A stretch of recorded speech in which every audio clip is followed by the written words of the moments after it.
They have asked me to speak in Hindi language. I think you people will excuse me. Later on, I'll explain to you what I said in short.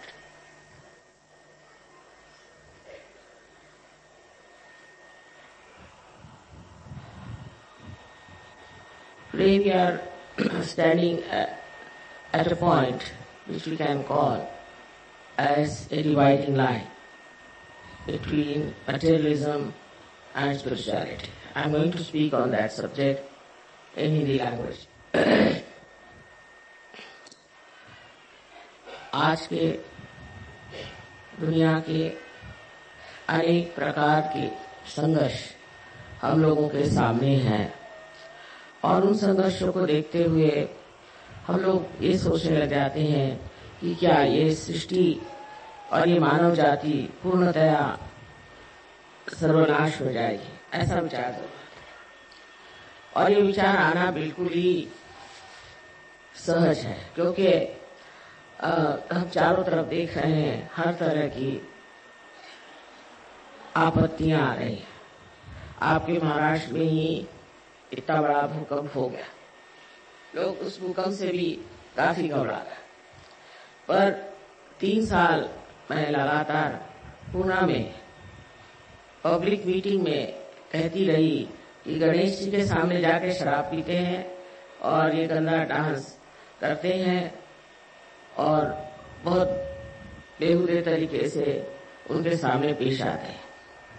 पर गणपति ये बहुत जाज्वल्यवान देवता है, बहुत जाज्वल्यवान, और उनको ऐसी गलत सलत चीजें चलती नहीं। पता नहीं 3 साल उन्होंने कैसे टॉलरेट किया।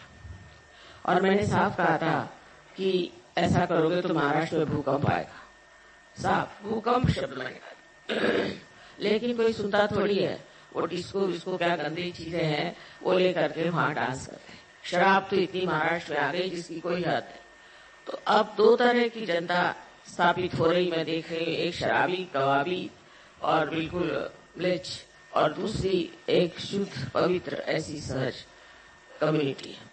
अगर आपको अपने बच्चों को बचाना है और अपने बच्चों को एक शुद्ध वातावरण देना है तो उनको जितना हो सके सहज में उतारे, और आप भी सहज में उतरे। सहज की अनेक उपलब्धियां हैं जिसके बारे में मैं आपसे क्या बताऊं, लेकिन आप आश्चर्य करें कि हर रोज मेरे पास कम से कम 10-12 ऐसे पत्र आते हैं जिसमें वो लिखते हैं कि किस कदर उनकी जो परेशानियां थी वो साफ हो गई, जो तकलीफें थी वो ठीक हो गई, कैसे उनके बच्चे ठीक हो गए, कैसे एक्सीडेंट में पढ़ते पढ़ते कैसे बच गए। हर एक तरह की बातें लिख के भेजते, और एक नहीं 2 नहीं, अब सोचे कि रोज के 10-12 खत आते हैं और 30 दिन तक चलते ही रहता लगातार। तो अब मैंने कहा कि ये तो कुछ बता लेकर कोई अब मतलब सिलसिला नहीं बन सकता, क्योंकि इतने सारे उसके बारे में कैसे बताएं। लेकिन ये भी सोचना चाहिए कि सहयोगियों को जो आज लाभ हुआ है वो औरों को भी होना चाहिए, और भी इसे प्राप्त करें और भी इसमें आ जाए। अब ये होता है कि हमारे यहाँ भी कुछ ऐसे लोग आए थे जो कि बहुत ही ज्यादा जड़वादी है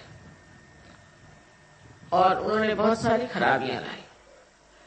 अब धीरे धीरे एक एक को करके हमने कहा अच्छा आप चले जाइए, ये कर लीजिए, कोई व्यवस्था ऐसी हो जाए जिससे सहज योग का जो कुछ भी ऐसे तो कोई ऑर्गेनाइजेशन नहीं है, पर जो भी कुछ हम लोगों ने ये एक समाज तैयार किया है उसको देख करके लोग कहें कि ये कौन आ गए, ये तो कोई देवदूत दिखाई देते हैं, ऐसी सबको उम्मीद है।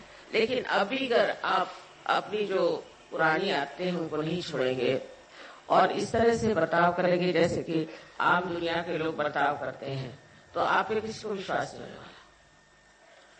अब सबसे बड़ी चीज जो हमारे ऊपर जो एक तरह छा रही है हिंदुस्तान में वो है जड़वाद, मटेरियलिज्म। वो आ रहा है परदेश से।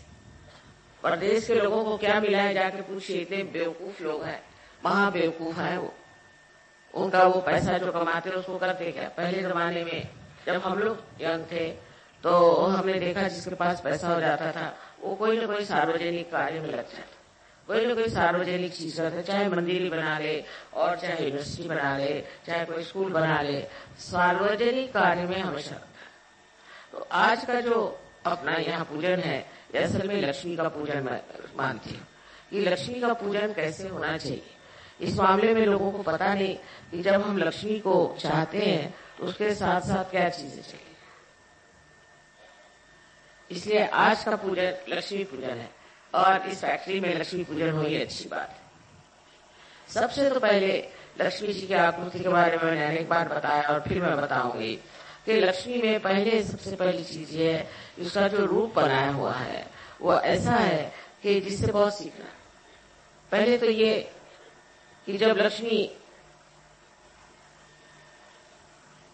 स्वरूप आप देखा जाए तो उसके अंदर पहले उनका 2 हाथों में कमल का होना देखा जाता है, वो भी गुलाबी रंग के कमल। वो स्वयं गुलाबी या सफेद वस्त्र पहने हुए।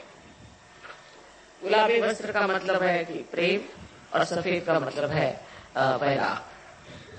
तो अधिकतर गुलाबी में ही होती है।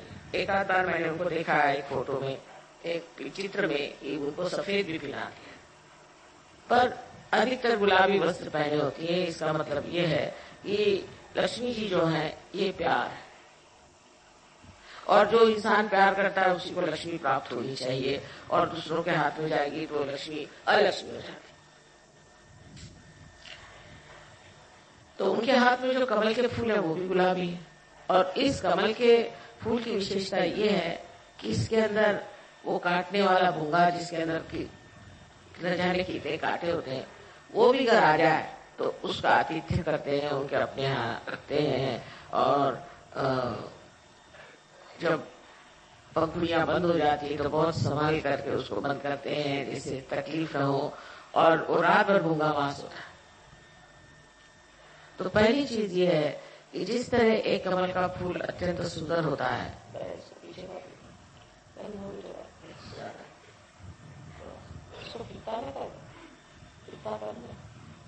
भूखा हुआ करे तो अच्छा है। इस तरह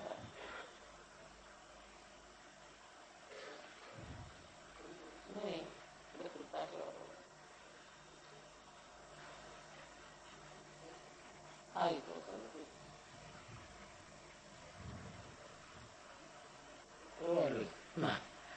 सो लक्ष्मी जी के कमल पुष्प में जो खूबसूरती है, जो सुंदरता है, जो एक आतिथ्य के लिए आने के लिए एक उसमें आमंत्रण है, वो चीज एक रईस आदमी में होनी चाहिए।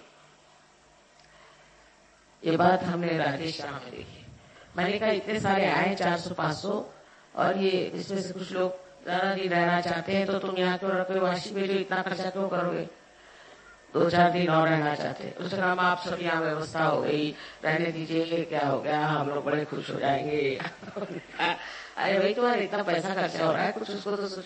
नहीं माँ, बड़ी खुशी की बात है, ये लोग आ गए। ठीक है, तुम्हारा अगर मन है तो रखो, पर खर्चा बहुत हो रहा है, मुझे अच्छा नहीं लगता तुम लोग बेकार में खर्चा। नहीं बेकार में नहीं, इससे बड़ा हमें आनंद आएगा। ये लक्ष्मीपति का लक्ष्य है।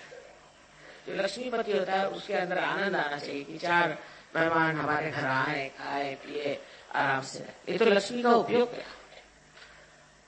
कोई आप अपने मुंह पर वो नोटे लगा के तो नहीं घूमते ना, ये तो ऐसे किसी गधे को नोट लगा दो और घूमे और लक्ष्मीपति हो जाए। ये पहला लक्षण कि आप अत्यंत प्रेम से चाहते हैं कि लोग आए और